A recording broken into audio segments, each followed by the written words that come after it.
morning and a very warm welcome. You are watching Janata Television and this is the English Bulletin with me, Shushan Dhakal. The top stories first.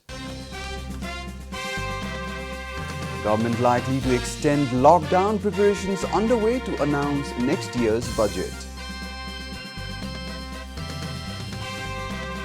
2 more cases of coronavirus confirmed in Nepal. 9 people have recovered from the disease so far.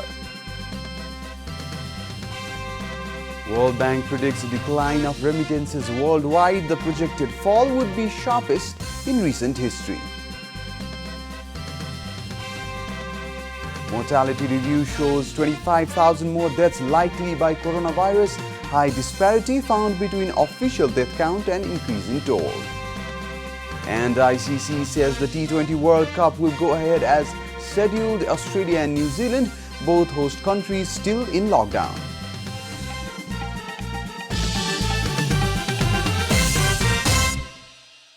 And now the news in detail.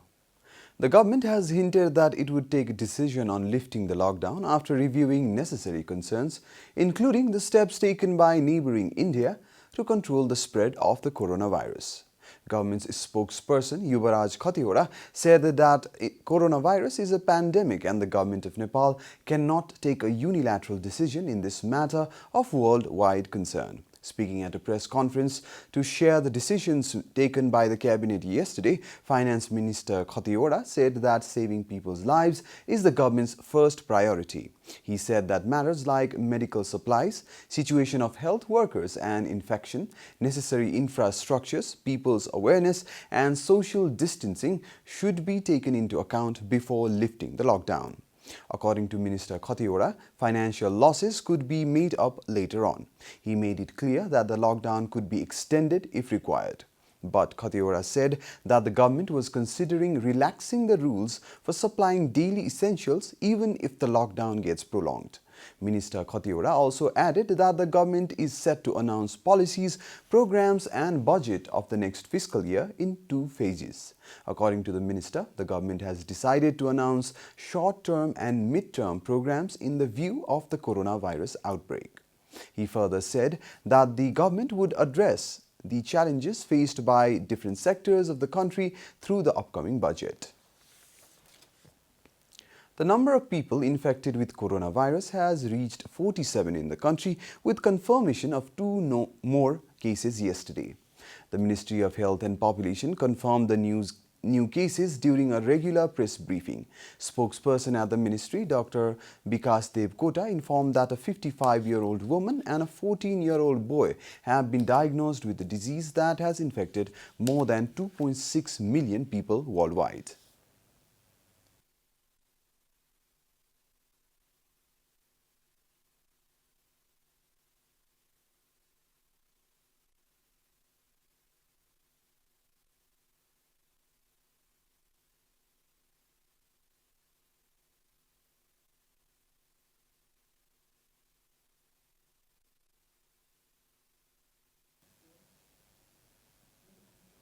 Dr. Devkota informed that swab samples of women from Udaipur tested and the boy from Janakpur tested positive at Kathmandu-based National Public Health Laboratory.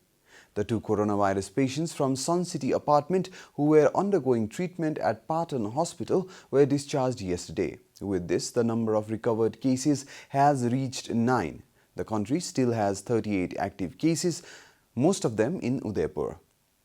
Dr. Devkota informed that the health condition of all the infected patients is normal.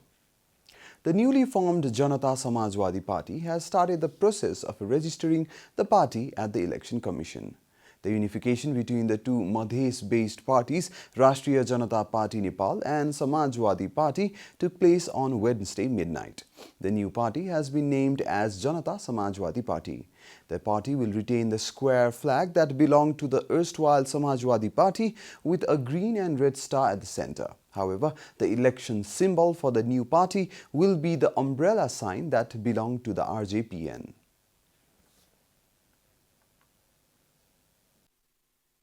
राष्ट्रिय जनता party Nepal र Samajwadi party एकीकृत भएको एकीकरण भएको जानकारी निर्वाचन आयोगलाई हामी बुझाएर 1388 दर्ता नम्बरबाट दुई पार्टी एकीकरण गरेको जानकारी हामी गरायौँ। अब बाँकी प्रक्रियाहरू विधिवत प्रक्रियाहरू हामी दुईटी पार्टीले पुरा गरेर पछि लकडाउन पछि हामी सबै दस्तावेजहरू बुझाउँछौँ।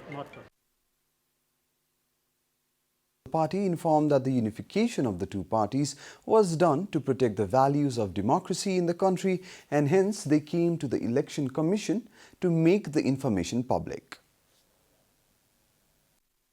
गणतन्त्रलाई रक्षा गर्न, लोकतन्त्रलाई रक्षा गर्न का लागि दुई पार्टीहरू समाजवादी पार्टी र राष्ट्रिय जनता पार्टी एकीकृत भई जनता समाजवादी पार्टीको गठन भएको छ। त्यसैको जानकारी निर्वाचन आयोगले दियो। The highly debated ordinance issued by the government a few days ago had made the Madhya-based parties vulnerable to division, but instead the parties decided to unite. Both the parties have 17 members each in the federal parliament. Once the news of division surfaced within the parties, the leaders pushed for a unification process which materialized on Wednesday. This is Janata Bulletin. We'll be right back after a short break.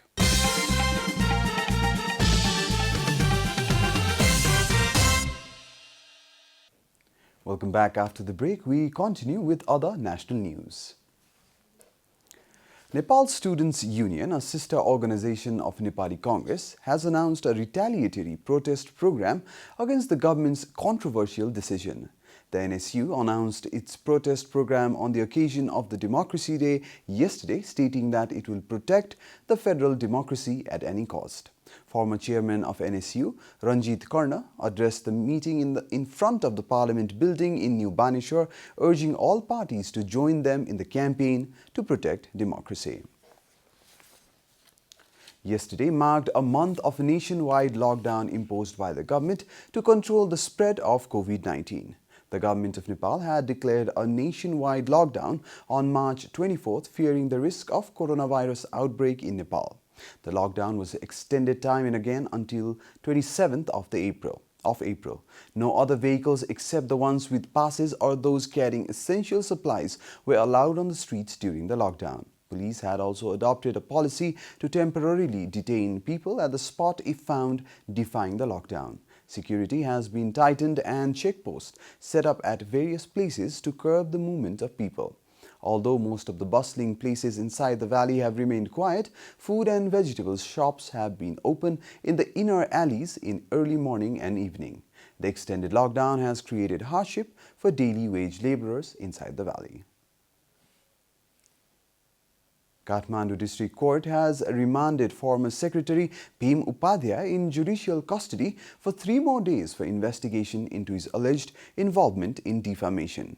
Former Secretary Upadhyay was arrested by the Cyber Bureau of Nepal Police on Wednesday.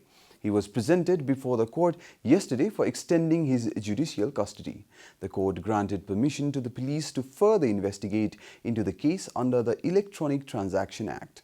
The court has extended Upadhyay's judicial custody, informed Nepal Police SSP Naveen Aryal. Former Secretary Upadhyay was arrested from his home on Wednesday night. Police have claimed that former secretary defamed Prime Minister KP Sharma Oli on social media. Upadhyay has been currently detained at the Metropolitan Police Circle, Sorokutte. And now the news from the economic front.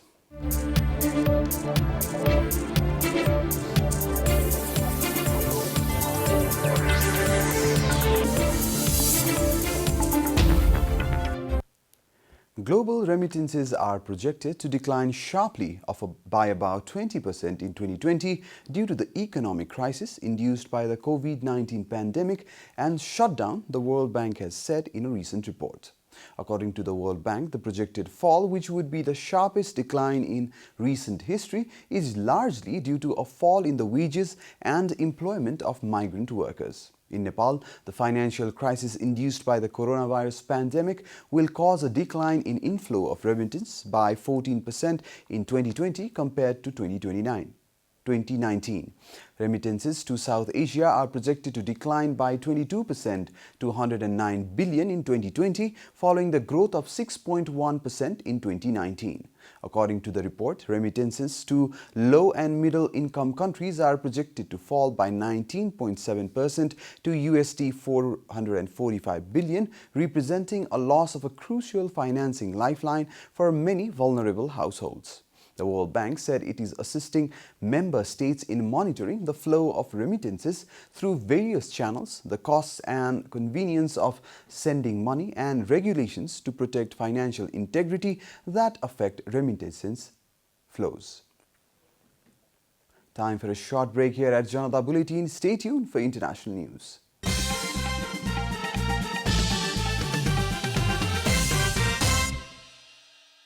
Welcome back, and now the international news.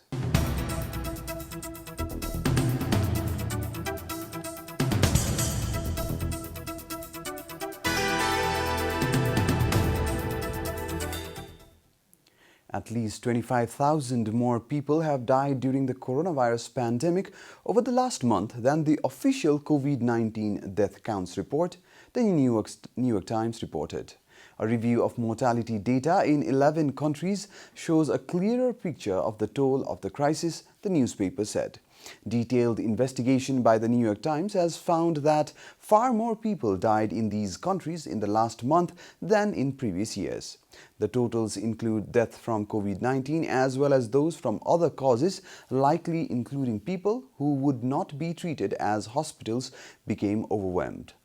These numbers undermine the notion that many people who have died from the virus may soon have died anyway. The disparities between the official death counts and the total rise in deaths most likely reflect limited testing for the virus rather than intentional undercounting, the newspaper reported. Officially, more than 185,000 people have died worldwide of the coronavirus as of Thursday.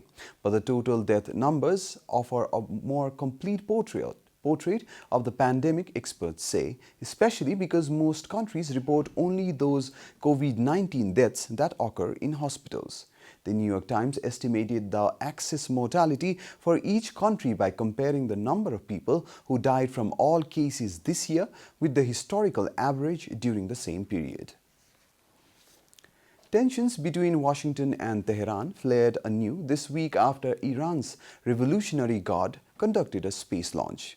Meanwhile, US President Donald Trump threatened to shoot down and destroy any Iranian gunboats that harass Navy ships.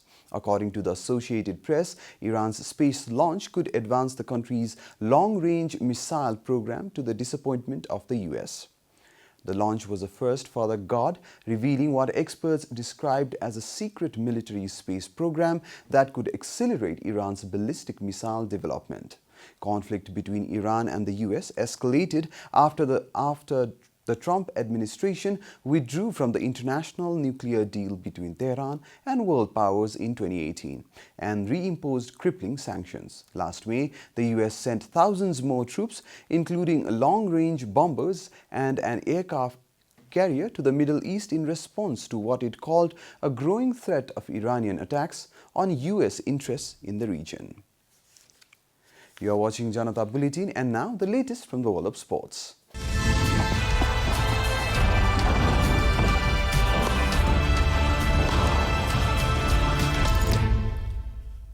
Plans to stage the men's T20 World Cup and women's 50-over World Cup are going ahead as scheduled, according to the International Cricket Council (ICC). Australia is set to host the Men's World Cup in October and November, with the women's event in New Zealand in February 2021. Both countries are in lockdown because of the coronavirus pandemic. Cricket Australia says it is jointly exploring all other options in staging the T20 World Cup, but will take the right decisions at the right time, reported BBC. An ICC statement confirmed planning for both events as currently scheduled is ongoing. Following a meeting on Thursday, the ICC said it had a view to reschedule as much of the postponed cricket as possible. The chief executives of the 12 full members and 3 associate representatives will meet again in 4 weeks, but there is currently no time frame on when they will make decisions. There has been no international cricket played since March, when Australia and New Zealand contested a 50-over game behind closed doors. Our next step is to create a roadmap for the resumption of international cricket, BBC reported Dr. Peter Harcourt, chair of the ICC Medical Committee, as saying. We are at the end of Janata Bulletin, and the headlines once again. Government likely to extend lockdown, preparations underway to announce next year's budget. 2 more cases of coronavirus confirmed in Nepal. 9 people have recovered from the disease so far. World Bank predicts decline of remittances worldwide. The projected fall would be the sharpest in recent history. Mortality review shows 25,000 more deaths likely by coronavirus. High disparity found between official and increase in toll. And ICC says the T20 World Cup will go ahead as scheduled. Australia and New Zealand, both host countries, still in lockdown.